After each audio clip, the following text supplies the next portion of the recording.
agora Sub40, o programa de entrevistas de Ópera Mundi com Breno Altman. Boa noite a todos e a todas. Hoje é 19 de novembro de 2020. Começa agora mais uma edição do programa Sub40. Nosso propósito é entrevistar convidados e convidadas que representam uma nova geração de lutadores, pensadores e realizadores. Homens e mulheres de até 40 anos, às vezes um pouquinho mais, que são referências no mundo do trabalho, da cultura, da ciência, das leis, da comunicação e da atividade política. Nossa convidada de hoje é Jaqueline Brizola, mestra em História Social da Saúde e doutoranda em Estudos Históricos e Sociais da Ciência, Medicina e Comunicação na Universidade de Valência, na Espanha. Premiada pela melhor dissertação de mestrado da Sociedade Brasileira de História da Ciência, em 2016, iremos conversar com ela principalmente sobre pandemias, a atual e as antigas. Além das perguntas que serão feitas por mim, nossos espectadores e espectadoras também poderão apresentar questões. Basta escrevê-las na área de bate-papo do YouTube ou do Facebook. Na medida do possível, essas perguntas serão encaminhadas à nossa convidada. Boa noite, Jaqueline. Seja bem-vinda. Boa noite, Breno. Que grande prazer estar aqui contigo essa noite.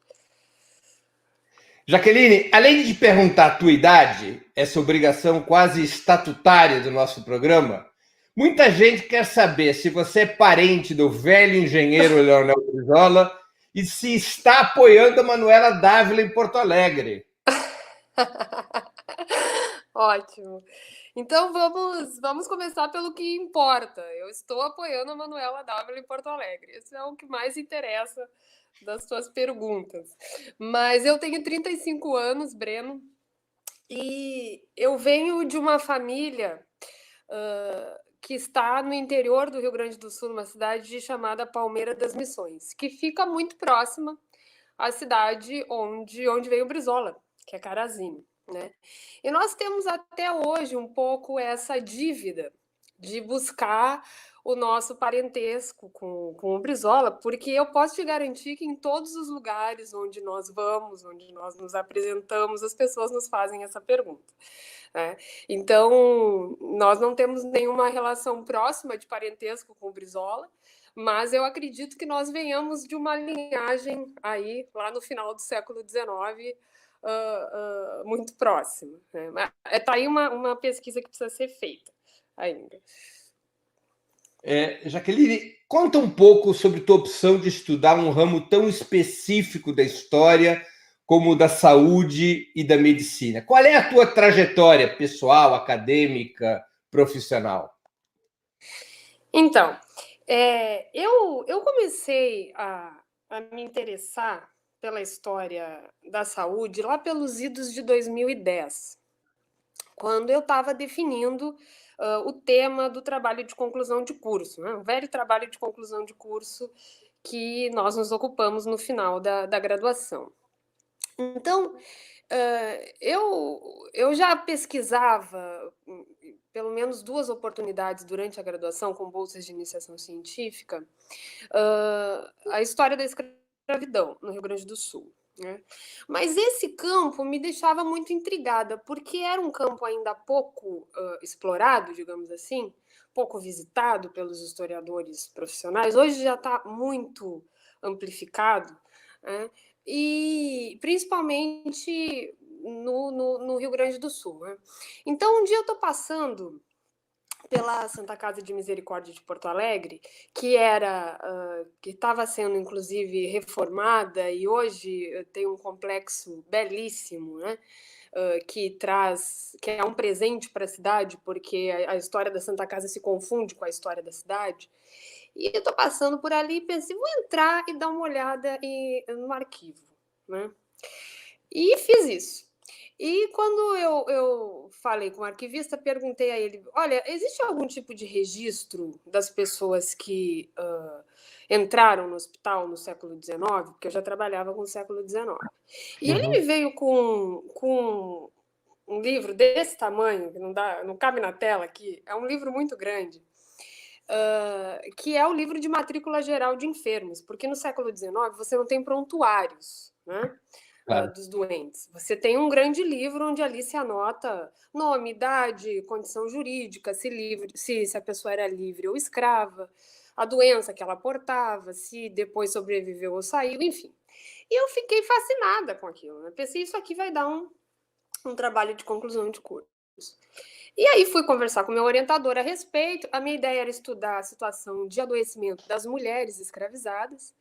E aí ele me convenceu, ele disse, olha, esse é um campo ainda que precisa, né, de uma investigação mais ampla, né? Quem sabe você amplia um pouco, né? Então estuda os escravos, as doenças dos escravos.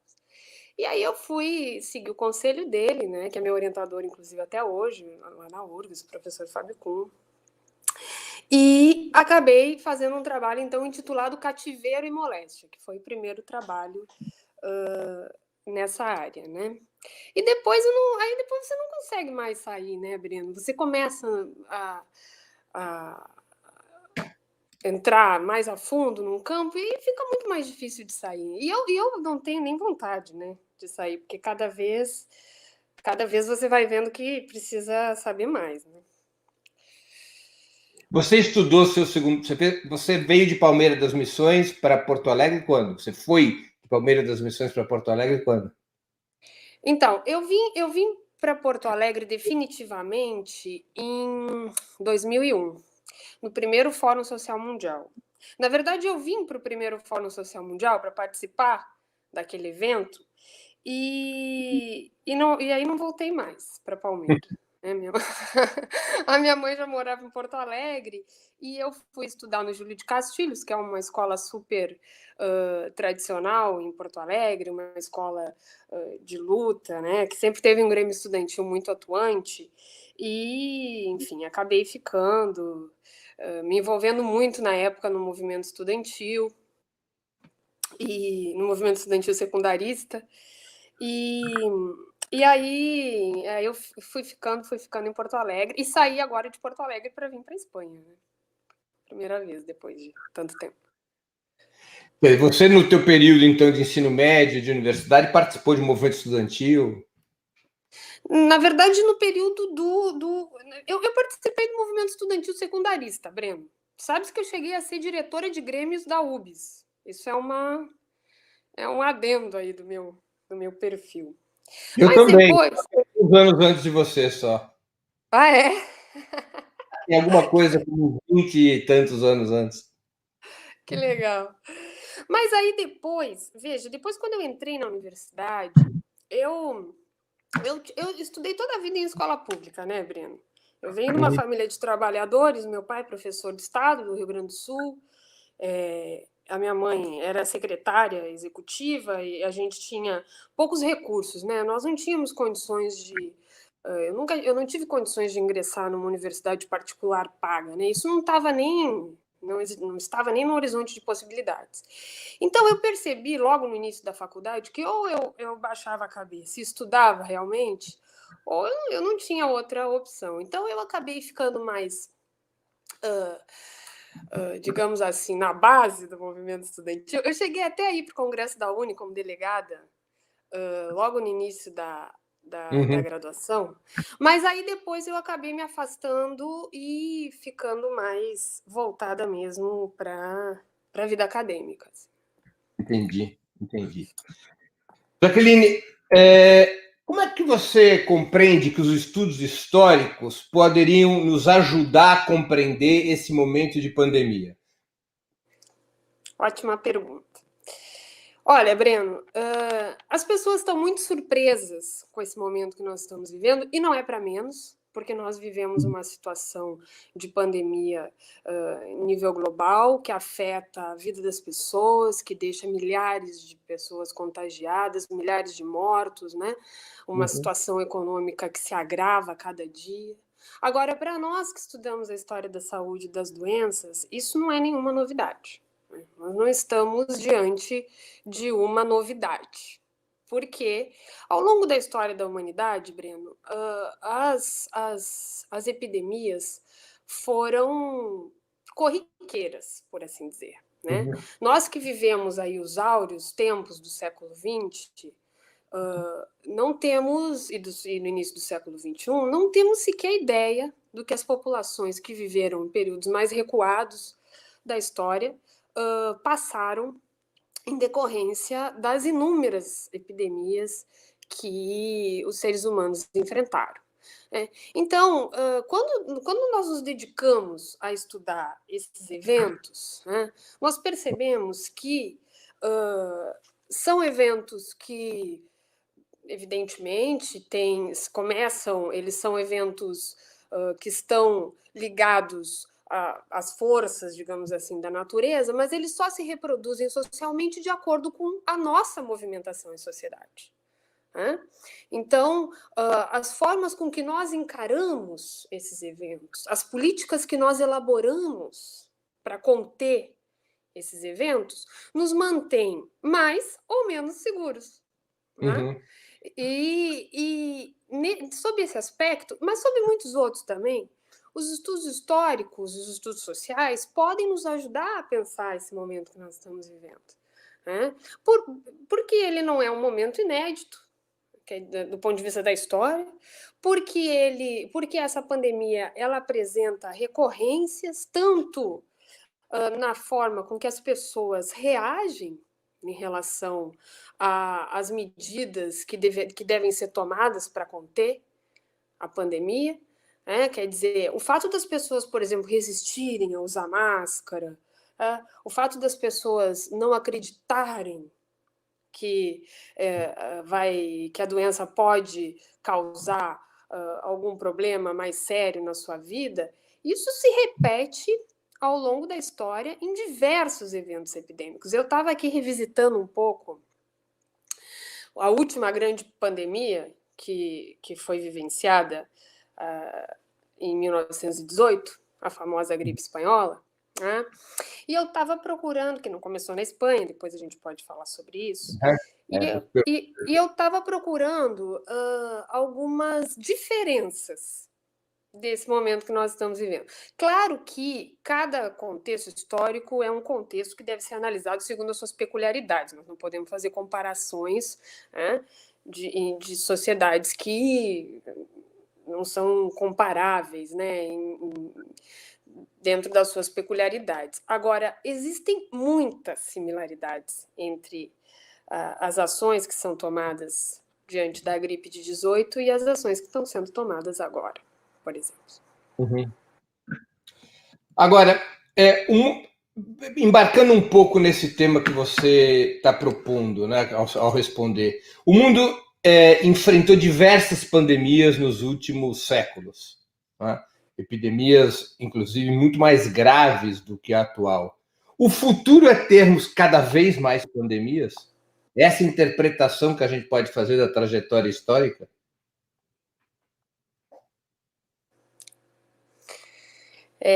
Sabe que todo historiador é um pouco futurólogo também, né? Que a gente gosta de dar pitaco sobre o futuro, mas o que a gente sabe mesmo falar é sobre o passado, né? E o passado justamente faz sentido quando a gente pode compreender o presente, né? Então, essa pergunta é interessante, Breno, porque as pessoas têm uma ideia, o senso comum, digamos assim, tem uma ideia de que nós vivemos uma constante evolução, né? Uhum. Principalmente no sentido do desenvolvimento da ciência, da técnica, né?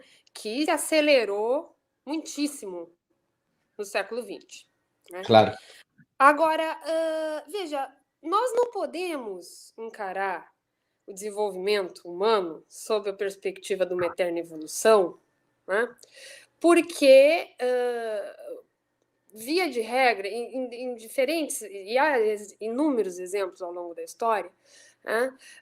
As sociedades humanas regridem em determinados aspectos. Né? Veja que, por exemplo, na Grécia Antiga, que é o berço da filosofia, que é o berço, inclusive, dos primeiros tratados de medicina, lá dos famosos tratados hipocráticos, se tinha uma ideia muito melhor elaborada a respeito do corpo humano, a respeito do adoecimento, que se tinha, por exemplo, na Europa do século IX depois de Cristo, durante a Idade Média, né? Então nós não podemos dizer. Então veja, 2000 anos depois da existência do médico grego Hipócrates lá na Grécia, nós temos o predomínio de ideias obscurantistas a respeito das doenças na Europa durante a Idade Média, né? Um predomínio que durou 1000 anos. Então, que foi duramente combatido, né? Que levou muitas pessoas à fogueira, inclusive, né? Então, como que vai ser daqui para frente? Nós podemos garantir que nós estamos livres de epidemias e de situações como essas? Jamais, nós não podemos garantir isso, né? Não podemos garantir por várias razões. Primeiro, porque a história não é uma constante evolução. Segundo, porque nós temos assistido, Breno, principalmente no Brasil, um certo negacionismo em relação à ciência, em relação à técnica, aquilo que o conhecimento científico foi capaz de acumular e divulgar, que nos coloca numa situação muito perigosa, né? Porque basta, por exemplo, as pessoas decidirem que não vão vacinar, como está sendo agora, nesse exato momento, discutido no Brasil. Eu estava há pouco vendo aqui os números de uma pesquisa que saiu na Datafolha, uma pesquisa que a Datafolha realizou e que saiu na Folha de São Paulo, que um número considerável de brasileiros que vivem em capitais como Recife, São Paulo e Rio de Janeiro não pretendem se vacinar contra a Covid-19. Então, veja, nós podemos tranquilamente, se nós continuarmos endossando esse comportamento, nós podemos, dali a pouco, né, isso não é nem uma questão de muito tempo, daqui a 2, 3, 4, 5 anos, viver um novo descontrole de coronavírus, porque se a gente não imunizar as pessoas, se a gente não imunizar uma ampla camada da população, o vírus reaparece com uma nova mutação e vai infectar aquelas pessoas que foram vacinadas. Então, essa ideia, por exemplo, só para fechar, que eu tenho visto muito nas redes, as pessoas dizendo, não, deixa para o pessoal que não quer a vacina, então que eles não vacinem. Vacinamos nós, né? Quem não quer a vacina, que fique sem vacina e que sofra as consequências. As coisas não funcionam assim, né? Se aqueles que não querem a vacina não vacinarem, aquelas pessoas que tomaram de fato a vacina, podem vir a contrair o vírus dali um pouquinho com uma nova mutação, uma nova cepa. Então, nós precisamos ter isso claro, porque o que parece é que essa guerra que virou, a questão da vacina e da Covid no Brasil, nos deixa um pouco cegos em relação à realidade. Então, nós podemos enfrentar isso que tu coloca, é verdade, nós podemos enfrentar logo ali novas epidemias, e se não for de Covid-19, pode ser de influenza, pode ser de outros vírus que estão aí circulando na natureza. O que a gente pode aprender com a experiência da gripe espanhola no começo do século passado? O que se aprendeu com essa experiência e que está sendo aplicado agora? A experiência com a gripe espanhola serviu de base para alguma das estratégias que atualmente se aplica em relação ao novo coronavírus?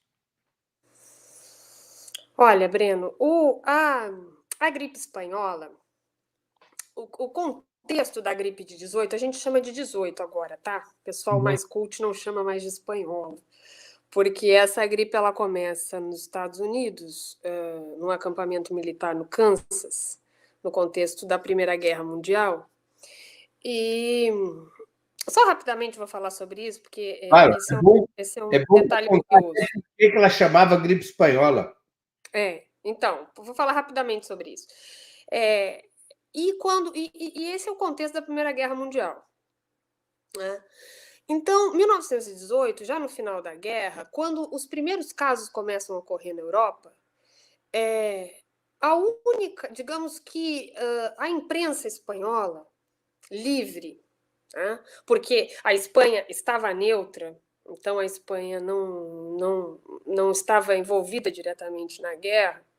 A imprensa espanhola começa a noticiar os casos de contágios e óbitos de uma doença agressiva para que não era então conhecida, né, no país.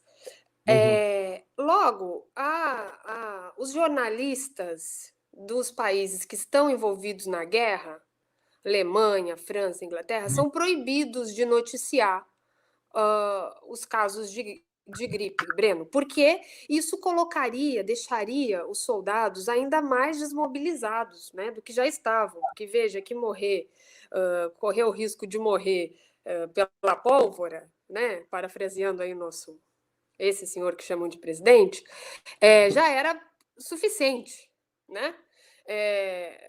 Suficientemente perigoso. Agora, correr o risco de morrer por uma doença desconhecida aí era muito pior. Então, quando o mundo se vê afetado pela gripe, a referência que se tem é de uma gripe espanhola, porque a imprensa espanhola noticia, de fato, a gripe. Mas ela começa lá nos Estados Unidos e os primeiros casos na Europa são na França. Então, inclusive a minha orientadora aqui é super especialista nesse tema. Então, o que acontece, Breno? Quando no Brasil, vamos falar especificamente do Brasil, porque tu me pergunta se a gente aprendeu alguma coisa com a gripe espanhola, né? No início de 18, quando a gripe assolava a Europa e os Estados Unidos, a imprensa brasileira e o governo tratavam o assunto com pouca preocupação, né? Relativizando o perigo dessa chegada, né? Isso é um pouco normal, isso acontece em quase todas as epidemias, né? Isso aconteceu agora na Europa com o coronavírus, porque quando o coronavírus estava causando os primeiros casos lá na China, a União Europeia continuava, né, distraída com seus negócios, discutindo Brexit e outras questões. Então, na medida em que a doença começa a causar os seus estragos, e não foram poucos estragos, só no Rio de Janeiro, por exemplo, 66% da população foi contagiada. Isso quer dizer, Breno, na época o Rio de Janeiro tinha uma população de 990 mil habitantes, mais ou menos, não tinha 1 milhão de habitantes. Isso quer dizer que 660 mil pessoas caíram doentes pela gripe. Você não tem ideia, quando a gente vai ler... A gripe espanhola tinha o mesmo perfil, atingia, por exemplo, os mais idosos mais que os mais jovens? Não. Isso é interessante também. A gripe espanhola matava gente jovem a rodo, né? Matava crianças, matava jovens, pessoas, idosos também, mas não tinha essa peculiaridade que tem o coronavírus, a Covid, que ataca muito mais os idosos. Depois, inclusive, podemos falar mais sobre isso, por que a Covid ataca mais os idosos, né? Porque tem esse é um dado interessante, inclusive, para as pessoas pensarem um pouco como vão reagir. Então, quando isso... E esse detalhe do Rio de Janeiro, tem um artigo interessante da historiadora Adriana Goulart, lá da UF, que chama Revisitando a Espanhola, que ela coloca no seu artigo... eu, quando li esse artigo, a impressão que eu tinha era da ideia aquela do apocalipse zombie, sabe? Porque é a coisa mais terrível o cenário que essa historiadora nos apresenta, né? Rapidamente, a cidade do Rio de Janeiro se viu à beira do colapso. Faltavam alimentos, remédios, médicos, hospitais, superfaturamento de remédios e de alimentos, milhares de pessoas morrendo nas ruas, os coveiros morriam e não tinha quem enterrasse, então as pessoas deixavam os seus familiares jogados nas calçadas com medo de se contaminarem. Existiam casos onde as famílias inteiras morriam pela gripe dentro das casas e ninguém entrava para recolher os corpos, né? Imagine, com medo também de se contaminar. E, nesse momento, Breno, você vai ter, principalmente no Brasil, né, as pessoas começam a se dar conta, e os governos também começam a se dar conta, de que era necessário criar uma estrutura capaz de enfrentar esse tipo de situação. Né? Porque, só para você ter uma ideia, em outubro, quando começam os primeiros casos fortes, em outubro, o então diretor de saúde pública, que era um sujeito chamado Carlos Seider, admitiu a impossibilidade de conter a gripe. Ele disse, olha, não tem o que fazer em relação a isso. Não é possível agir contra essa doença, nós não sabemos o que fazer. Ele vai ser demitido, mas nesse caso vai ser só uma vez que vai ser demitido o diretor de saúde pública, viu, Breno? Que era uma espécie de ministro da saúde, não é como agora, que a gente nem sabe o nome do ministro, porque troca cada vez. E ele vai ser substituído por um senhor chamado Teófilo Torres. Teófilo Torres. Que nomeou o Carlos Chagas. Carlos Chagas é super famoso, era um médico muito importante na época, que inclusive foi o descobridor da doença de Chagas, que leva o seu nome. Né? Uhum. Então, nessa época, embora já se partilhasse a ideia de que eram os micro-organismos que causavam aquele problema, né, a comunidade científica não conseguiu identificar o problema, não conseguiu identificar esse micro-organismo, né? E não se pôde fabricar nenhuma vacina a tempo. De fato, o vírus responsável pela gripe, Breno, só foi identificado nos anos 30, tá? E, mesmo assim, a tarefa... Uma pequena pergunta, me perdoe, Jaqueline. Quando a primeira vacina que existiu contra qualquer tipo de doença é de quando? 1798. No final do século XVIII. E foi a vacina contra o quê? Contra a varíola. Contra a varíola. Contra a varíola, A vacina contra a varíola é uma história à parte, porque ela levou aí mais de 200 anos para... Bom, hoje ela tem mais de 200 anos, mas ela levou quase 200 anos para extinguir a doença, né? Porque a varíola foi extinta agora em 1976 no Brasil, né? Então, mas só concluindo sobre a gripe espanhola. Então, nesse momento, Breno, você não tem hospitais públicos no Brasil, né?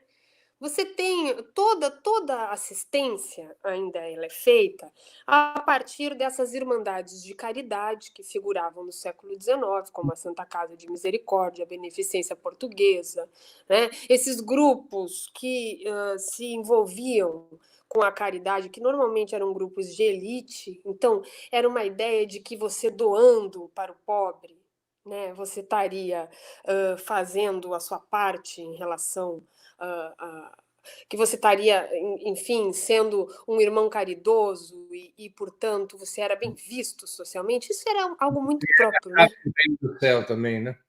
Como? E ganhava a chave do reino do céu. Isso, exatamente.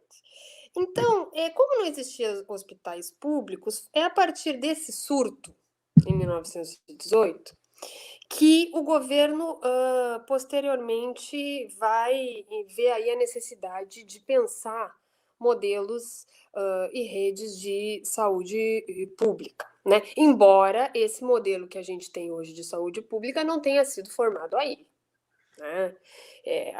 Digamos que aí você tem a fase embrionária desse modelo que nós conhecemos hoje. E claro que todas as epidemias, especialmente essa epidemia, que foi uma epidemia muito brutal, Breno, foi uma pandemia muito brutal, morreu de 50 a 80 milhões de pessoas ao redor do mundo.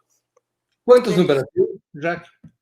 No Brasil, se estima que foi entre 35 e 50 mil. Mas esse número, eu não sou uma especialista em gripe espanhola, posso até conversar com meus colegas sobre esse assunto, mas eu tenho certeza que esse número é subnotificado, né?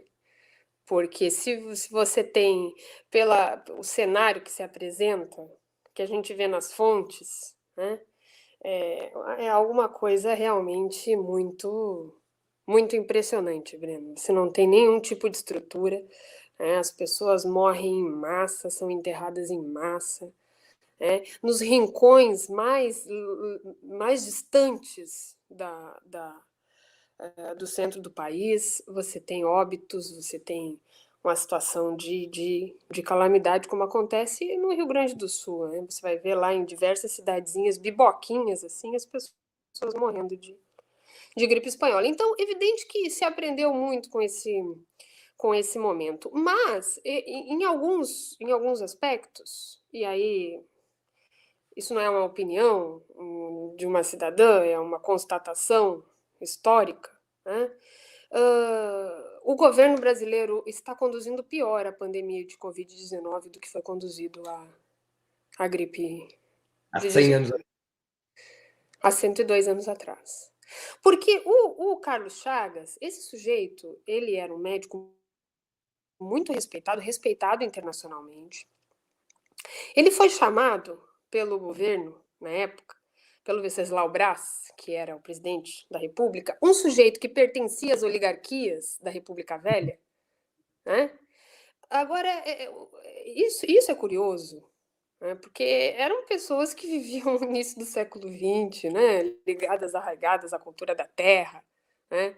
Pessoas que, arraigadas aos seus privilégios escravistas, recém a escravidão tinha sido abolida, né? A República era muito jovem, mas eram pessoas que tinham mais noção, Breno, entende? De como enfrentar uma situação como essa, do que nós estamos vendo hoje, esse governo, né? Em momento nenhum o Venceslau Braz foi num jornal dizer que era uma gripezinha, ou dizer que as pessoas eram fracas, que não tinham condições de combater, ou dizer que as pessoas tinham que ir para a rua de qualquer jeito. Ao contrário, eles patrocinaram nos principais jornais. Tivemos um presidente que morre da gripe espanhola sem tomar posse, né? Presidente Rodrigues Alves, exatamente. Presidente Rodrigues Alves. Ele era o segundo mandato, inclusive. Ele já tinha sido presidente e ele morreu de gripe. Inclusive, há gente que conteste hoje, viu, essa morte dele por gripe. Eu estava lendo agora recentemente, andam dizendo que não foi de gripe que ele morreu, porque não teria dado tempo, porque a gripe era muito agressiva e ele morreu bem depois do surto. Mas, enfim, isso é um outro detalhe. Tem uma pergunta, me perdoa, uma pergunta de uma espectadora nossa, que é membro do canal do Opera Mundi no YouTube. Ela pergunta, você responde aí na ordem do seu raciocínio, mas só para não deixar passar. Como é que acabou a gripe espanhola? Então, interessante. Olha, A pergunta é da espanhola teve Veiga. ondas. Oi? A pergunta é da espectadora Dirce Conrado Veiga. Como acabou a gripe espanhola? Obrigada, Dirce, pela pergunta. Olha, a gripe espanhola teve 3 ondas. 3 ondas que a primeira delas vai de março a agosto de 1918, tá? É uma onda que vai atingir majoritariamente a Europa e os Estados Unidos, tá? A segunda dela, que é a mais violenta, que vai ter o maior número de mortes, ocorre entre agosto de 18 e fevereiro de 19, né? Então, e aí nesse momento o Brasil já está de cabeça na situação. E a terceira onda ocorre de fevereiro a maio de 1919. Veja, Breno, nesses momentos, tá? E Dirce, nesses momentos onde você não tem vacina, onde você não tem um medicamento eficaz e nem um conhecimento mais elaborado a respeito de como se contrai os vírus e as bactérias, você tem as doenças fazendo a sua própria história, né? Porque a ação humana ela é diminuta, né? A gente, embora o governo, isso precisa se admitir, né? Embora o governo do Venceslau Braz e depois do Epitácio Pessoa tenham criado mecanismos aí para combater a gripe, não passou no Rio de Janeiro enquanto 66% da população não foi infectada, né? Então, você imagina que numa população de 900 e tantas mil pessoas, 660 mil pessoas estiveram contagiadas. Então, é assim que passa. Pela chamada imunização de rebanho. Exatamente. Passa, porque se não existe intervenção, a doença ela faz a sua própria história, como tem feito ao longo, né, de milênios de convivência entre os seres humanos e os micro-organismos. essa imunização de rebanho, ela, no caso da gripe espanhola, ela foi possível quando infectou quase 70% da população? Isso. Esse era o padrão da imunização de rebanho. Esse é o padrão da imunização de rebanho, né, Breno? Esse, inclusive, é também o padrão de vacinação, né? Se estima que se tem que vacinar pelo menos 78, 80% da população para que tenha uma resposta imunológica coletiva, né, Breno? Senão, se você não vacina uma grande parte da população, a doença segue, o vírus segue circulando e pior, mutando, né? Claro. Agora, a taxa de letalidade da gripe espanhola comparada com a do novo coronavírus? A taxa de letalidade era mais alta. As pessoas morriam mais. Eu não tenho exatamente eu não sou uma especialista em gripe espanhola, viu, Claro. Breno? Eu tenho mais, Aproveitando poderia disso. falar um pouco melhor sobre a varíola, mas Claro. a taxa era mais alta porque existia, veja, as crianças e os jovens padeciam, né, de gripe, o que não acontece com o coronavírus, né? A gente tem uma baixa taxa, quer dizer, pelo menos até onde a gente sabe, né? Pelo menos até agora, assim. Hoje, eu estava lendo outro dia que no México, por exemplo, existem muitos casos de jovens sendo hospitalizados nas UTIs e morrendo de Covid, né? Então, a gente precisa, e é triste dizer isso, mas a gente precisa esperar passar um pouco para poder ter uma análise mais Agora, contundente. a gripe espanhola foi, no caso brasileiro, a pandemia mais grave da nossa história? Não. Não foi, não, Breno. Veja, talvez eu possa estar exagerando um pouco, né? Mas ao longo do século XIX, as populações que viveram no Brasil Império, na época que o Brasil era um império escravista, conviviam com epidemias que assolavam as populações, destruíam as economias e matavam grande parte da população. Eu, por exemplo, estudei uma epidemia que levou a óbito 1% da população de Porto Alegre, segundo os registros oficiais em 1874. Né? Coloque 1% na população de qualquer cidade hoje e você vai ter, né, a noção do impacto que a varíola causou naquele momento em Porto Alegre. Isso segundo os dados que nós podemos investigar. Porque, né, se a gente chegou a essa conclusão que 1% das pessoas faleceram, 1% da população faleceu, é porque é mais. É porque é mais, porque, né, no século XIX você tem uma subnotificação muito grande. Muito precários, claro. Então, assim, esse é um caso. Em 1855, uma epidemia de cólera, Breno, atinge a antiga província de São Pedro. Eu tenho mais familiaridade com a história do Sul, né, do Império, Tá. e A mata República do Rio Grande do Sul. 10%. Oi? Mais familiaridade com a República do Rio Grande do Sul. Com a República Rio-Grandense. Então, e mata 10% da população da província de São Pedro, tá? Na época. Isso está muito bem estudado por uma historiadora brilhante chamada Nikele Winter, que fez que é a sua tese de doutorado sobre esse assunto. E o cólera não causou estrago só em Porto Alegre, só no Rio Grande do Sul. O cólera, nesse mesmo ano, esteve presente em todo o Império. Uma epidemia de febre amarela, que ocorre só 5 anos antes dessa epidemia de cólera, 1850, vai ser a responsável pelo falecimento de 2,5% da população carioca, segundo os dados da historiadora Cláudia Rodrigues, né, que também fez um estudo brilhante sobre esse evento lá no Rio de Janeiro. Então, veja, só no século XIX, eu acabei de te citar 3 epidemias de doenças diferentes, né? E que ainda precisam ser mais estudadas, evidentemente, mas os dados que a gente tem já nos deixam já nos dão bastante certeza, né, dessa situação. Peste bubônica teve pouco impacto no Brasil? A peste bubônica, na verdade, a peste bubônica que tu está se referindo é a peste negra na Europa? Negra. Ou... É. Não, porque, na verdade, a gente nem chama mais de peste negra também, né? Porque é pejorativo, né, esse termo. A gente... E porque também produz preconceito, né? Então, a gente chama realmente de peste bubônica. Mas esse evento, Breno, que é o maior evento epidêmico da história da humanidade, ele ocorre na Europa no século XIV, depois de Cristo. Mas a terceira onda dele é no século XIX, né?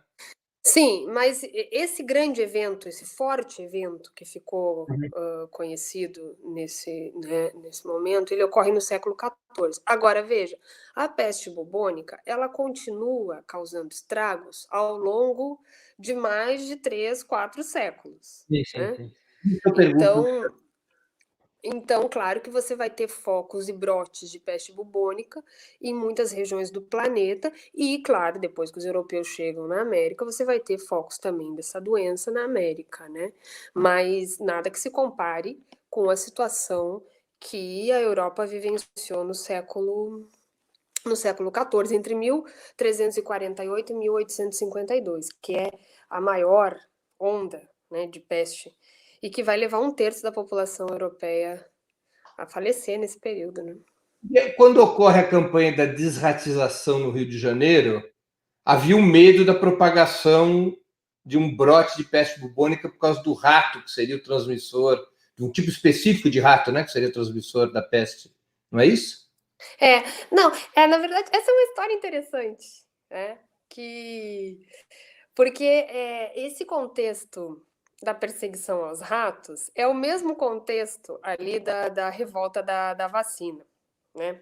Porque quem vai fazer essa perseguição, digamos assim, é um sanitarista muito importante, talvez o mais importante de todos os tempos no Brasil, chamado Oswaldo Cruz, que vai ser depois nome de instituição de rua, né? Merecidamente, inclusive, porque o Oswaldo Cruz fez um trabalho belíssimo, muito importante, embora dentro de um contexto, né, que a gente chama aí o contexto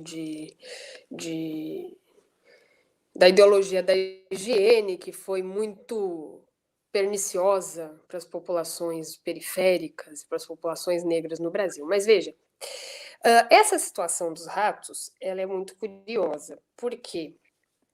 Porque o Oswaldo Cruz, que era um sujeito além do seu tempo, tinha estudado na França, ele tinha participado, inclusive, de um grupo no Instituto Pasteur, na França, no final do século XIX, e ele sabia que as pulgas dos ratos, né, eram os transmissores da peste bubônica. Então, ele vai iniciar uma campanha para exterminar os ratos no Rio de Janeiro. Né? E aí, olha que interessante, eles, como viram que não ia ter jeito, que se a população não ajudasse, não iam poder resolver, eles oferecem dinheiro para as pessoas, para que as pessoas entreguem os ratos para os grupos que estão responsáveis por isso. E aí as pessoas começam a criar rato, Breno. Porque era o Brasil, não era a Europa, né? Porque as pessoas precisam sobreviver, né? Então, e isso se choca, claro, essa intenção do Oswaldo Cruz, que é uma intenção muito bonita, que funcionaria muito bem, talvez, na Europa, mas se choca com os costumes e com a vida sofrida do povo brasileiro. Funcionaria assim da França para cima, porque no sul da Europa também não funcionaria. Não, de fato não. Começou a se criar ratos, né? Deixa eu fazer aqui uma outra pergunta e vou emendar com perguntas dos nossos espectadores para entrar num assunto que está todo mundo muito curioso, que é a história da vacina. Com uma possível vacina sendo autorizada e liberada, você acredita que ela deva ser obrigatória? E aí temos aqui uma pergunta do André Luiz da Costa Correia, que emenda na minha. Considerando o acontecido em epidemias passadas e o contexto contemporâneo de movimentos anti-vacina, qual o papel do Estado? E o Luiz Alberto Benevides. Há dados disponíveis para avaliar se o negacionismo... A dos meus benefícios eu faço depois. Vamos nessa minha, mais a do André Luiz, que está na tela. Considerando o acontecido em epidemias passadas e o contexto contemporâneo de movimentos anti-vacinas, qual o papel do Estado? Um abraço para o André Luiz Corrêa, que foi meu colega na graduação. Que legal que tu está assistindo, Deco. Um abração para ti. Olha, Breno, a vacina... Vamos falar um pouquinho da história da vacina para a gente poder chegar nessa história da vacina obrigatória, tá? Porque não se trata de uma opinião minha, né? Enquanto historiadora. Veja, a vacina, ela foi o maior, digamos que um dos maiores inventos, um dos grandes marcos divisórios, foi um divisor de águas na história da saúde, na história das doenças. Só para você ter uma ideia, antes da instituição da vacina, tem uns dados aí de uma historiadora chamada Ana Amélia Moulin. Antes da invenção, da difusão da vacina na Europa, no início do século XIX, morriam só na França de 70 a 80 mil pessoas de varíola. Após a implementação da vacina, esse número vai cair aí para uma dezena de milhares. E vai cair, e ainda vai ser um número significativo, que as pessoas não aderiam à vacinação. Então, assim, a vacina vai surgir lá em 1798, a partir das observações de um médico inglês chamado Edward Jenner, e ele vai se dar conta de que ordenheiras de vacas com cowpox, que era um vírus muito similar ao que acometia os humanos, como eles chamavam de smallpox em inglês, ele vai se dar conta que essas mulheres que trabalhavam na ordenha das vacas, as mulheres e os homens, quando elas tinham contato com essa doença dos bovinos, elas ficavam imunes à varíola dos humanos. Então, ele vai fazer pela primeira vez esse experimento, ele vai retirar das pústulas das vacas adoecidas e vai inocular num menino de 8 anos, provocando pela primeira vez imunidade contra a varíola, embora o conceito de imunidade ainda não fosse, sequer desenvolvido, tá? Então, assim, evidente que isso vai ser muito polêmico no início, inclusive entre os médicos diplomados na Royal Society of London e outras sociedades importantes. Agora, o fato é que a vacina contra a varíola... Breno, a varíola era uma doença horrenda, que matava 1/3 das pessoas que ela infectava, que deixava as pessoas cegas e marcadas para os restos das suas vidas, aquelas pessoas que sobreviviam. Era uma doença que a gente sabe, os relatos, as crônicas, as mães sequer podiam se apegar aos filhos antes que eles passassem pela varíola. Então, assim, hoje, em 1976, quando a OMS declara a humanidade livre de varíola, as pessoas que nasceram depois desse período, que não conhecem essa história, não têm a menor ideia do que as populações vivenciaram. Em razão de não aderir à vacina. Então, e foi uma luta muito árdua, para que as pessoas aderissem à vacina, confiassem na vacina, então, nós não podemos duvidar da eficácia da vacina, né, Breno? Claro. Nós não podemos, de maneira nenhuma, nós podemos botar em dúvida 200 anos de conhecimento científico, 200 anos de aprimoramento de uma técnica que começou lá no final do século XVIII, e que vem salvando vidas. Veja, claro, depois da vacina contra a varíola, que é a primeira vacina, nós vamos ter diversas outras vacinas que garantiram, inclusive, o aumento da nossa expectativa de vida. Ou alguém acha que hoje a gente vive 70 e tantos anos no Brasil como média porque existe uma coincidência aí? Nós somos frutos... Claro, a vacina, inclusive nos lugares onde existe vacina, nos lugares onde a vacina... onde não existe vacina, quer dizer... ou há uma menor adesão à vacinação, né, porque não existe lugar que não existe vacina mais hoje no mundo, né, as pessoas vivem menos. As taxas de mortalidade infantil são mais Mas altas. você acha que deve ser? Quer dizer, a vacina tem muitos argumentos em seu favor, as vacinas. Agora, você acha que no caso específico do novo coronavírus, a vacina deveria ser obrigatória? O papel do Estado seria, nesse caso, não apenas prover a população com a vacina, mas obrigar, como foi feito na época da vacina contra a varíola, pelo mesmo Oswaldo Cruz, em 1904, que acabou dando até na revolta da vacina? Então, são contextos muito diferentes, né? Uhum. Mas assim, a situação que nós vivenciamos hoje, pouca gente sabe, mas a vacina é obrigatória no Brasil. As vacinas são obrigatórias. As pessoas que não vacinar. Por exemplo, no ECA, o Estatuto da Criança e do Adolescente, está ali colocado de que a vacina é um dever do Estado, uma obrigação dos pais de garantirem para os seus filhos. Inclusive, isso tem gerado imensas polêmicas, porque hoje existem pais que não querem vacinar de jeito nenhum os filhos, né? E aí não pode matricular na escola, Breno. Quando você vai botar a criança na escola, lá com 4 anos de idade, a diretora vai pedir para você a carteira de vacinação. Entendi. Né? Esses são os instrumentos que obrigam as pessoas a vacinarem. É que nem o voto, Breno. Votar no Brasil é obrigatório. Agora, ninguém vai lá buscar você na sua casa e te obrigar a votar. Agora, se você não votar, você vai ter que assumir as consequências de não votar. Isso quer dizer, você vai ter que dar aí, você vai ter que dar justificativas para o Estado quando você for precisar assumir num concurso público, ou quando você for precisar do Estado em algum momento. Mas Assim essa funciona. obrigatoriedade restringe a vacinação de crianças, né?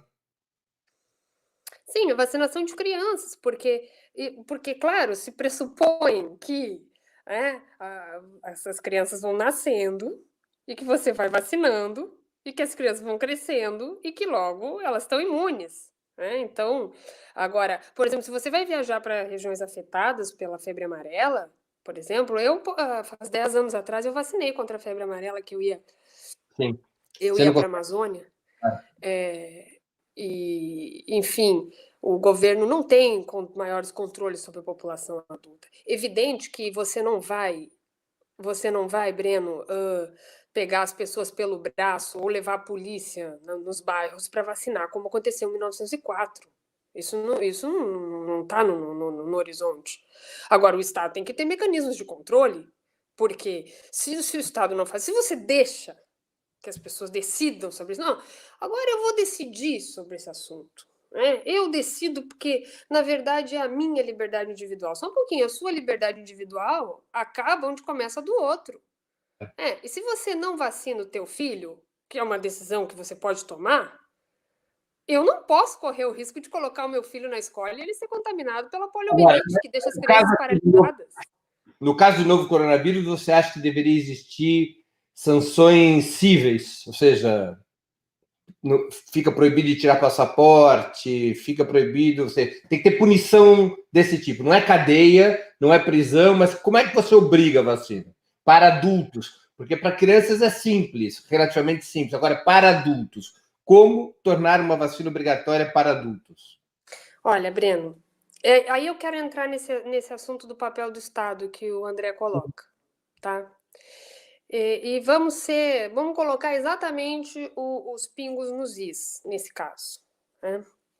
O sujeito, quando é eleito presidente da República, quando assume um cargo, né, dessa magnitude, né, ele tem que estar sabendo que ele vai precisar propor políticas públicas. Né? Então, dentro dessas propostas que precisam ser feitas por qualquer poder executivo, está, né, os desafios em relação às campanhas de imunização. Uhum. Tá? E por que eu te digo desafios em relação às campanhas de imunização? Porque, historicamente, existe esse comportamento de não adesão à vacinação. Agora é papel do Estado esclarecer as populações dos perigos que elas correm se não vacinar. O Estado tem que fazer isso. Na década de 90, por exemplo, existiam diversas campanhas. Você lembra? Não lembra do Zé Gotinha na Sim, televisão? claro. Fazendo esse. E quem gerenciava isso? Era o Estado, Breno, depois da Constituição de 88. O Estado precisa tomar responsabilidade em relação a isso. O presidente não foi eleito para tomar caldo de cana na rua, Breno. Tá? Como ele acabou de dizer agora recentemente que a vida dele é um inferno porque ele não pode tomar caldo de cana na rua. Agora, eu fico me perguntando como é a vida das pessoas, dos mais de 166 mil óbitos hoje no Brasil por coronavírus. Como é a vida desses familiares dessas pessoas? Como é a vida das pessoas que estão hoje contaminadas, infectadas por uma doença que a OMS acabou de declarar agora, semana passada, a partir de estudos que estão sendo feitos em Cambridge, na Fiocruz, nas principais universidades do mundo, né? Dizendo que o coronavírus ele causa danos permanentes, em alguns casos, nos sobreviventes. Como é que fica, Breno? Como é que fica a situação quando o presidente da República diz ganhei? Porque agora, recentemente, ele disse ganhei, quando parou os testes da Coronavac. Ele disse ganhei. Quem perde quando o presidente ganha? Essa é a pergunta que nós precisamos nos fazer. Porque esse sujeito tem que ser responsabilizado. Claro. Ele e a sua equipe tem que ser responsabilizado. Qualquer democracia séria, né, que tivesse o mínimo de comprometimento. Eu fico me perguntando onde é que está o judiciário, sabe, Breno? Sinceramente, porque eles são tão efetivos em determinados momentos, né, para invadir as casas das pessoas, para levar, fazer, condução coercitiva. E como é que tá? Como é que fica o cidadão brasileiro completamente desprotegido numa situação de pandemia, onde milhões de pessoas já morreram ao redor do mundo, e o presidente recentemente foi dar uma declaração dizendo que as pessoas têm que deixar de ser maricas? Isso repercutiu terrivelmente aqui na Espanha. Ficaram falando uma semana desse assunto aqui na Espanha. Agora, você acha, então, que no caso da vacina, as medidas pedagógicas são mais importantes do que sanções? Sim, porque sanções você não pode fazer. O papel do Estado numa democracia, né, construir as medidas pedagógicas, é levar as cartilhas para as escolas, é explicar, usar o seu espaço na televisão, a rede nacional, parar lá a novela das 8 e dizer: povo brasileiro, nós estamos aqui enfrentando a pior pandemia do último século. É chamar os cientistas, Breno. Chamar os cientistas. Agora, recentemente, o Pedro Sánchez, que é o presidente da Espanha aqui, deu uma entrevista para o país e perguntaram para ele o que você vai fazer se a situação ficar insustentável, se 100% dos leitos estiverem ocupados. Aí ele disse: olha, eu vou chamar a comunidade científica, porque eu sou presidente da República, eu não sou epidemiologista, eu não entendo exatamente como é que isso acontece, eu preciso que os cientistas me digam o que fazer. Então, esse é o papel do Estado. Esse é o papel do Estado. Nós temos que colocar isso para o futuro, porque é evidente que o que nós estamos vivendo agora é uma exceção, que não vai durar muito tempo, porque não é possível uma coisa dessa. Agora, as pessoas que vão assumir os principais postos da República no futuro, essas pessoas têm que ter um comprometimento ético com a saúde, têm que ter um comprometimento ético com a ciência, tem que chamar os cientistas para pensar o plano de governo, Breno, sob pena de a gente viver de novo uma situação dessas logo ali. Deixa eu te perguntar uma coisa, Jaqueline. No Brasil e em outros lugares do mundo, existe um movimento anti-vacina. Você acha que ele tem força suficiente para desacreditar a vacina contra a Covid-19? No caso específico do Brasil, você acha que pode haver algum paralelo com a histórica revolta da vacina de 1904, que a gente já citou? E eu vou aqui emendar uma pergunta do Luiz Alberto Benevides. Há dados disponíveis para avaliar se o negacionismo das populações piorou, melhorou ou estacionou nos últimos 100 anos? Excelente pergunta, hein? Olha só, dados disponíveis. Olha, Breno, primeiro falar dessa situação, eu estou muito empenhada em estudar esse movimento anti-vacina no Brasil, embora eu seja uma historiadora lá de períodos mais recuados, isso é um tema que me interessa bastante, porque esse é um tema muito preocupante. Tá? Eu acho que não pode, nós não podemos comparar essa situação que nós estamos vivendo hoje com a revolta da vacina de 1904. Né? Por duas questões fundamentais, eu vou resumir muito rapidamente. A revolta da vacina em 1904, ela acontece no bojo de uma situação onde se tentava criar as condições para sanear a cidade do Rio de Janeiro. Né? E eles acreditavam que sanear a cidade era arrancar os pobres do centro da cidade, era arrancar os negros do centro da cidade, era colocar para baixo do tapete a cultura africana, que eles tinham vergonha da cultura africana. Né? Por isso que eles colocaram a capoeira na ilegalidade, por exemplo, no início do século, entre outras questões. Tá?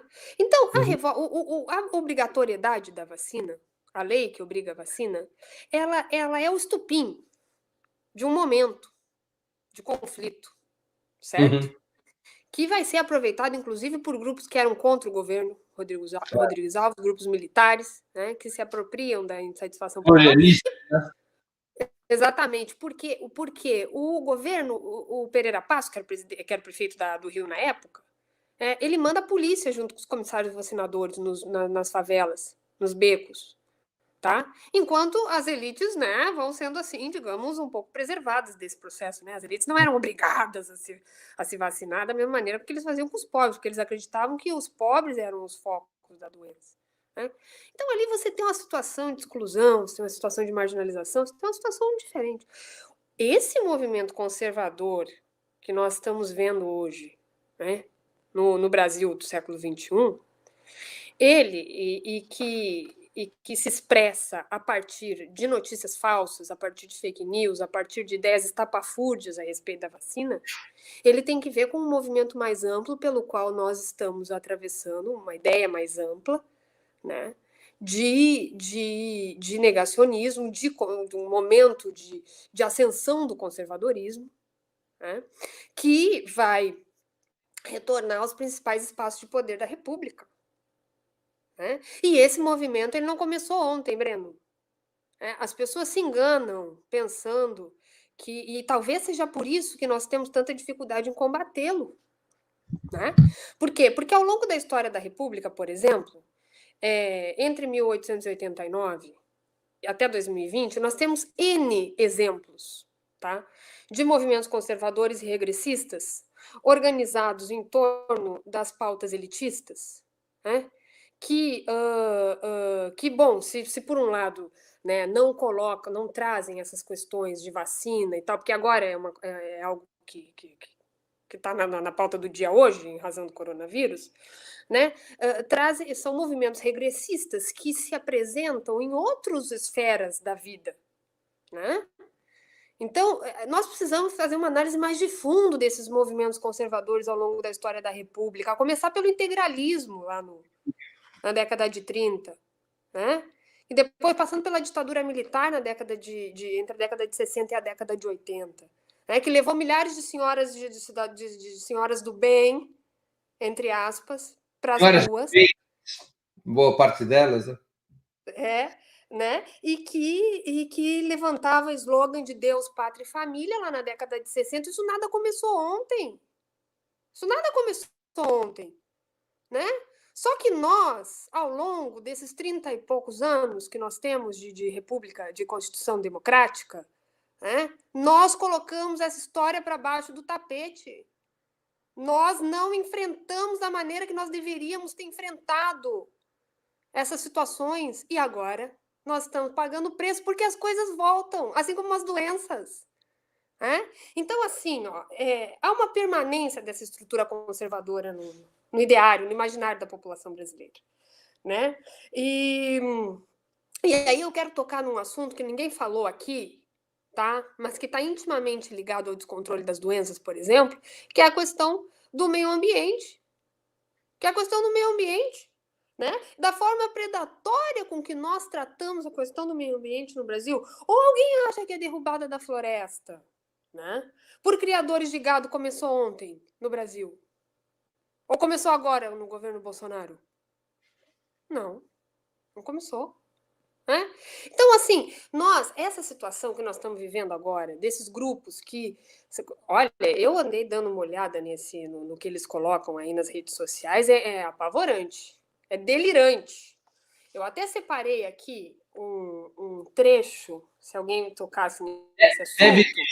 Deve existir algum vírus não diagnosticado que explica esse crescimento brutal da estupidez, da fantasia e da ignorância no Brasil. Tem que ser estudado, viu? Isso tem que ser melhor estudado, mas, Breno, olha, eu acho que quando nós recuperarmos de novo, quando eu falo nós, eu me refiro aos humanistas, viu, Breno? Eu não estou nem me referindo à esquerda partidária, esse partido ou aquele partido. Eu me refiro àquelas pessoas que têm um compromisso ético com o humanismo, né? Nós vamos ter que repensar todas essas questões, né? Porque só para você ver aqui, ó, tá? Até escrevi um trecho que eu estou escrevendo aqui para um artigo, vou ler para ti um pedacinho.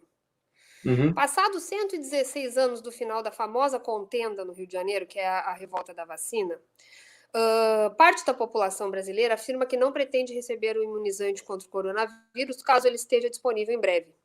Né? Influenciados por grupos como o lado obscuro das vacinas ou vacinas, o maior crime da história, que são grupos que têm milhares de seguidores nas redes sociais, tá? Ambos com centenas de seguidores, tá? Segundo os resultados recentes de uma pesquisa realizada na USP, que levou em consideração as postagens desses grupos, os indivíduos contrários às vacinas argumentam que o imunizante nada mais é que uma ferramenta para instituir uma nova ordem global e que a China estaria por trás de um plano de dominação em massa, por supostamente ter espalhado o vírus ao redor do planeta. Outros argumentos, como de que após receber a vacina as pessoas passariam a ser controladas por um chip, também aparecem entre os seguidores de tais grupos. Ou seja, agora... Tá faltando psiquiatras no país, né? Não, e o pior de tudo, não é esse tipo de paranoia tá circulando no Facebook ou no Twitter ou sei lá onde. O pior de tudo é o presidente endossar esse tipo de argumento delirante. Aí o sujeito vai para a televisão e diz assim: a vacina não vai ser obrigatória, ponto final. Aqui a vacina da China não vai entrar. Criando um clima de tensão num país que tem o segundo maior caso de óbitos do mundo, Breno, é os Estados Unidos, depois é o Brasil. Nós temos uma verdadeira... Olha aqui, ó, a guerra do Vietnã matou 58 mil pessoas, Breno. 50 em vários anos. 58 mil norte-americanos. Em vários anos. Certo? Não, é porque os americanos na guerra do Vietnã mataram 2 milhões de vietnamitas, né? Ah, bom, isso é verdade. Mas 58 mil norte-americanos, né? É verdade. E isso em vários anos. E isso é um desastre para eles. Entende? Eles têm isso como um desastre. É como se a bomba caísse no velho Maracanã lotado na final Brasil-Uruguai em 1950 e morresse todo mundo. É isso que é a morte aqui no Brasil. Exatamente. Teve um artigo que eu li recentemente, depois eu vou te passar, que é muito interessante, que é um pessoal, se eu não me engano, da Federal do Pará, que eles estão falando nos desaparecidos da Covid, fazendo uma comparação com os desaparecidos da ditadura, né? São os mortos não contabilizados como Covid. São os mortos que não estão sendo computados. Né? É a negligência do Estado. Breno, isso não se trata... Outra vez eu fiz uma postagem, eu escrevi que isso é a negligência do Estado brasileiro. Um professor meu, lá da URGS, o professor Luiz Alberto Grijó, ele me corrigiu, ele disse: Jaqueline, isso não é negligência, isso é crime doloso. Nós não podemos falar em negligência, não. Porque quando você tira uma presidenta por crime de responsabilidade fiscal e se cria todo um clima de horror no país, e você não questiona uma administração que não... Breno, nós temos uma situação de caos, né? E isso, sabe, é tão impactante isso, é tão impressionante isso do ponto de vista histórico. Isso é inédito. Isso nunca aconteceu, nem no Brasil colônia acontecia isso, Breno. Claro. Né? Então, quando as pessoas me perguntam, agora respondendo para o Benevides, que ele. Como é que ele falou da vacina? Foi? Eu já esqueci, porque é tanta. Ele perguntou sobre dados disponíveis para avaliar se o negacionismo das populações piorou, melhorou, estacionou nos últimos 100 anos. Ah, então. Ótimo. Isso é importante falar sobre isso mesmo. Veja, a gente tinha uma situação de relativo controle em relação à vacinação no Brasil até o governo Bolsonaro, tá? O Brasil tem uma das cartas mais sofisticadas de vacina do mundo. O Brasil tem institutos respeitados internacionalmente, como é o caso do Instituto Butantan, que é um instituto centenário, como é o caso da Fiocruz, que produz imunizantes. Né? E nós tínhamos uma situação de relativo controle de enfermidades, né, no Brasil. Agora, veja, essa pesquisa que saiu recentemente, que a Datafolha fez aí, nessas capitais, em São Paulo, Rio, Belo Horizonte e Recife, aponta que a população brasileira, olha aqui, na sua opinião, a vacina deveria ser obrigatória ou não para todos os brasileiros? Respondem os entrevistados. Sim, deveria, 58%. Não deveria, 41%. Então, 41% da população acha que não precisa ser obrigatória, que a pessoa vai lá, vacina se quer, se não quer, conforme dá na telha. Né? Aí depois, hoje existem vacinas sendo desenvolvidas contra a Covid em diversos países. Você seria vacinado por uma vacina feita na China? Aí sabe o que as pessoas dizem? Grande parte dos entrevistados? Não. Olha aqui, ó. 39% dos entrevistados dizem que não querem a vacina da China, tá? Enquanto 58% dizem sim, né? Se for só essa que tem, a gente vai tomar essa mesmo. Agora, aí a pergunta é o seguinte: e se a vacina for dos Estados Unidos? Contra a Covid? Aí, 76% dos entrevistados querem se vacinar. E vou te mostrar uma coisa, já que você está falando nisso, que é uma coisa indecente. A maneira como a imprensa está se comportando. Olha aqui a manchete da Folha. Pfizer testes e conclui que a vacina é 95% eficaz. Jamais a Folha fez uma manchete sobre essa, sobre a vacina da China, sobre a Rússia. Será a Folha, que é até o mais decente dos jornais diários do Brasil, fazendo a propaganda da vacina americana. Você entrando em disputa, sutilmente, mas entrando numa disputa ideológica sobre a vacina. Claro. Não, e prejudicando o nosso país, porque essa vacina ela não está sendo feita pela China. Vamos deixar muito claro que é uma parceria entre a Sinovac e o Instituto Butantan, que é um instituto brasileiro reconhecido internacionalmente, que geraria receita para o Brasil, entendeu? Porque a matéria-prima está sendo trazida para o Brasil, logo seria feita a vacina no Brasil. Agora Deus o livre, né? Levar dinheiro para São Paulo.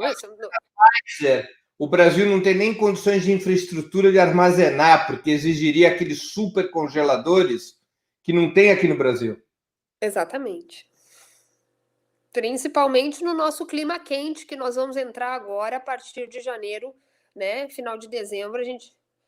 Bom, nós estamos indo no finalzinho, quer dizer, nós estamos até ultrapassando o nosso tempo, mas está muito interessante. Tem uma pergunta do Fernando, Tóxico Fernando, ele assina. Houve algum governo na história do Brasil ou do mundo que se colocou contra medidas de saúde impostas por especialistas ou cientistas? Fernando, eu não conheço essa. Eu conheço o Bolsonaro pela primeira vez, né? Que é uma coisa surpreendente, que foi o Mbeki, que foi o presidente da África do Sul, que considerava, que se colocou contrário ao tratamento da AIDS, né? Sim, mas no Brasil, olha, eu desconheço, posso estar errada, não sei, podemos até dar uma investigada maior sobre isso, mas eu venho estudando a história das doenças desde o final do século XVIII, Breno. Eu começo, agora no doutorado, eu faço uma comparação entre as situações de epidemia no Rio de Janeiro e Havana. Então, eu posso te dizer que eu já tenho 10 anos de estudo nesse campo. Conheço particularmente o século XIX, onde fiz minha dissertação de mestrado, e eu nunca vi nenhuma fonte histórica, nunca vi nenhum historiador mencionar que o governo tivesse se colocado... Ao contrário, veja que o Dom João VI, quando chega no Brasil em 1808, quando a corte portuguesa desembarca no Brasil em 1808, uma das primeiras medidas que o Dom João VI vai tomar é criar o Instituto, o Instituto de Vacinação Municipal, que seria, né, que seria o município do Rio de Janeiro, mas que na época não se chamava município, para promover a vacina contra a varíola, porque o Dom João tinha, inclusive, perdido um irmão com 27 anos de varíola, o príncipe Dom José, que seria o herdeiro do trono do Brasil, caso não tivesse morrido de varíola numa época que não existia vacina. Claro. Tá? Isso no Brasil colônia, Breno, antes da independência. Tá? Depois, todo o período imperial, vai haver N tentativas.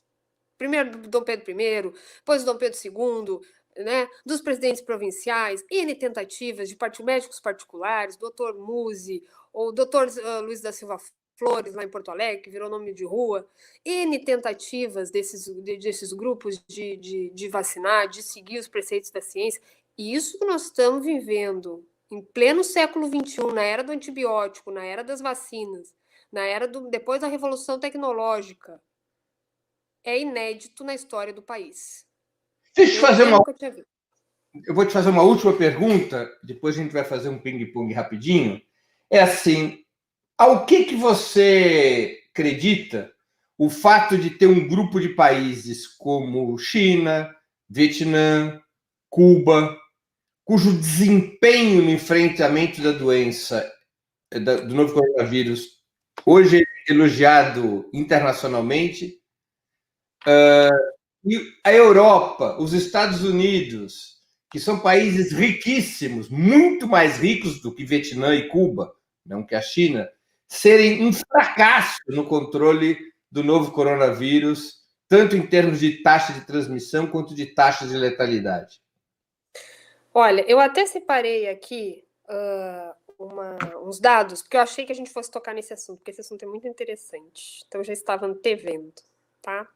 Cuba, a nossa querida ilha na América Central, tem aí 7.639 casos de Covid e 131 mortes notificadas. Né? Isso é nada. 131 pessoas devem ter morrido hoje pela violência policial no Brasil. Né? Se não mais. Tá? Isso é nada. Depois de Cuba, eu também trouxe as taxas de outro país governado por uma mulher, que é a primeira-ministra, que é a nossa Nova Zelândia, que chegou a eliminar a transmissão local. Né?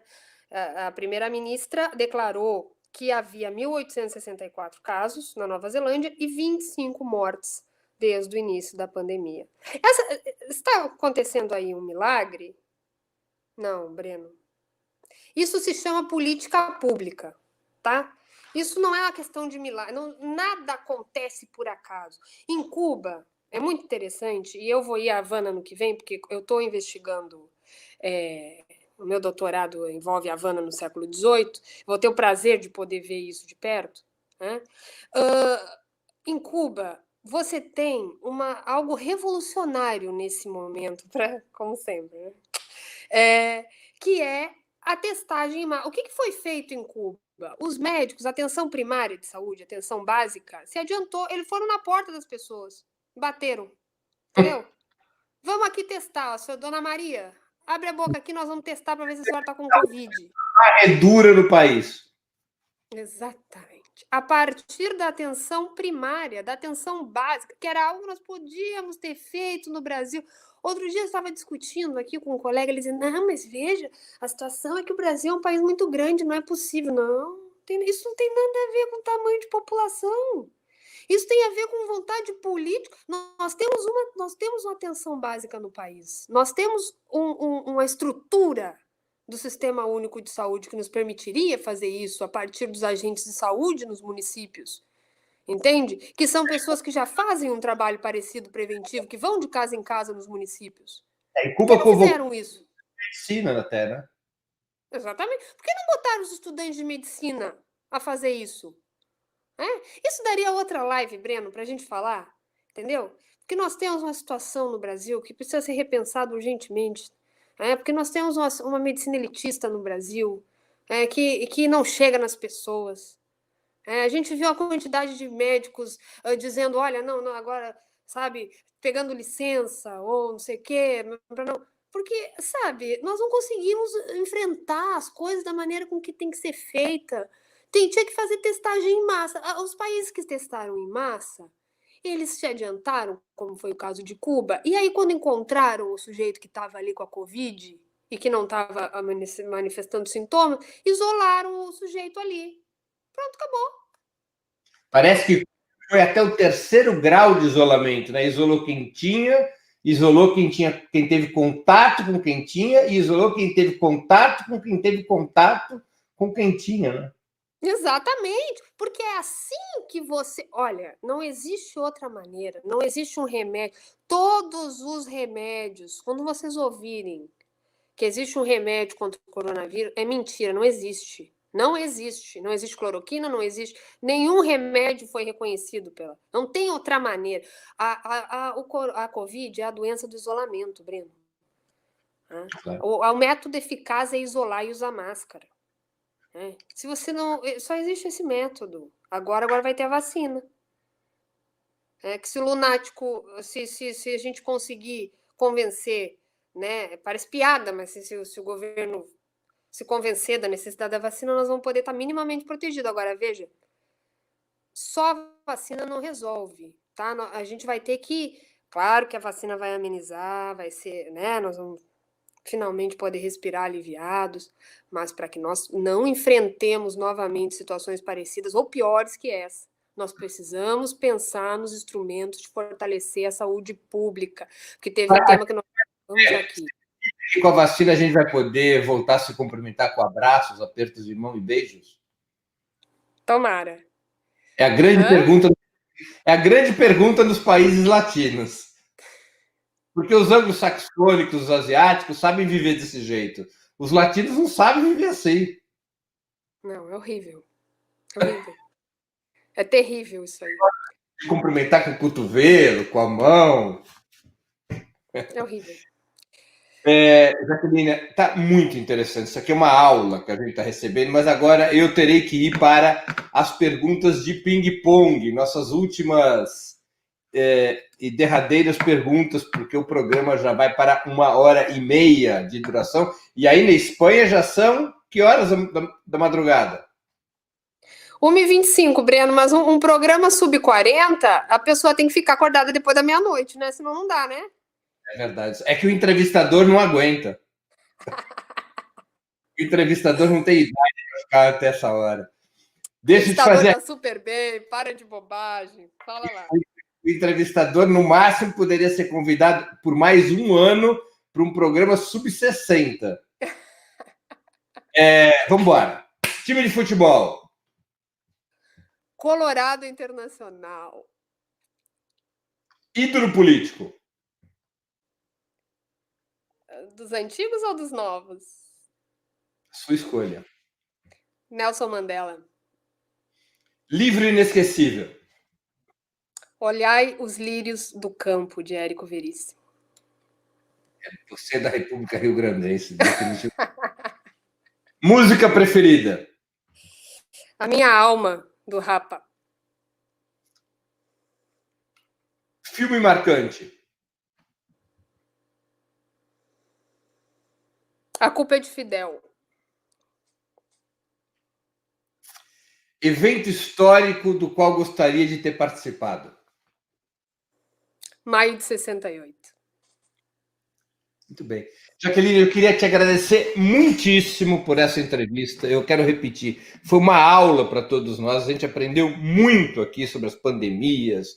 Daria para ficar mais outras horas aqui explorando o teu conhecimento, porque faz falta isso, saber os contornos históricos dessa situação que a gente está vivendo. Tanto a imprensa quanto as próprias informações governamentais não tratam deste problema e a gente teve essa oportunidade de conversar contigo. Queria realmente agradecer por ter aceito o nosso convite e te desejar boa noite, que você possa descansar, que 1h30 da manhã já é um horário que exige um travesseiro.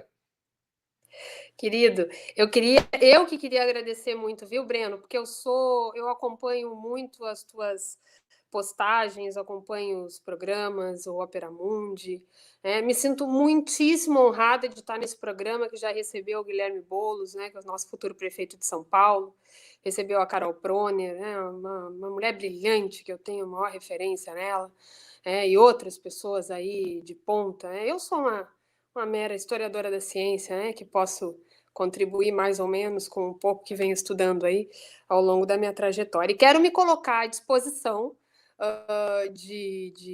do programa e de outros eventos para a gente poder discutir essas e outras questões e dizer que nós fizemos alguns diagnósticos ruins nesse momento aqui, mas nós temos um mundo a ganhar, Breno, e nós vamos começar a ganhar agora com a vitória da Manuela lá em Porto Alegre, do Boulos em São Paulo. Um grande abraço, muito obrigada pela oportunidade.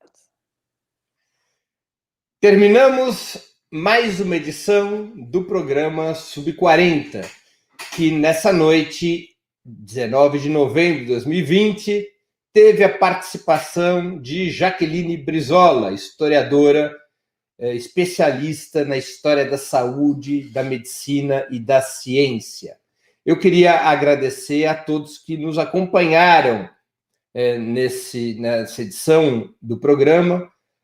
Quem gostou, por favor, ajude na sua difusão, compartilhe nas suas redes sociais. Em especial, eu quero cumprimentar quem fez perguntas e, mais especialmente ainda, quem contribuiu através do Superchat ou se tornou membro pagante do canal de Opera Mundi no YouTube. Nós voltaremos a nos encontrar na próxima quinta-feira, às 8h da noite, com mais um programa Sub-40. Um grande abraço a todos, muito boa noite e até o nosso próximo encontro. Para assistir novamente esse programa, se inscreva no canal do Opera Mundi no YouTube. Curta e compartilhe nossos vídeos. Deixe seus comentários. O jornalismo de Opera Mundi é mantido com o seu apoio. Faça uma assinatura solidária em www.operamundi.com.br. Com um pequeno valor mensal, você nos ajuda no desenvolvimento de um jornalismo independente e de qualidade. Obrigado pela audiência e até a próxima.